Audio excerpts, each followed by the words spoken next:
Magandang umaga, yung araw ng Lunes, April 29, 2024. Update po muli sa lagay ng panahon. Ayon sa Pag-asa, easterlies o mainit na hangin na nagmumula sa dagat Pasipiko ang nakakaapekto sa ating bansa.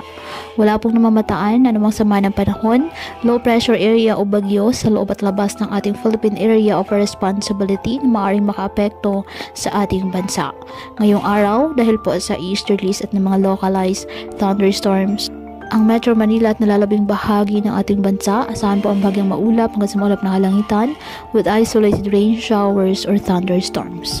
Kaya patuloy pa rin po natin na pinag-iingat ang ating mga kababayan sa banta pa rin po ng mga pagbaha at pagkuko ng lupa, lalo na kapag may malalakas na ulan.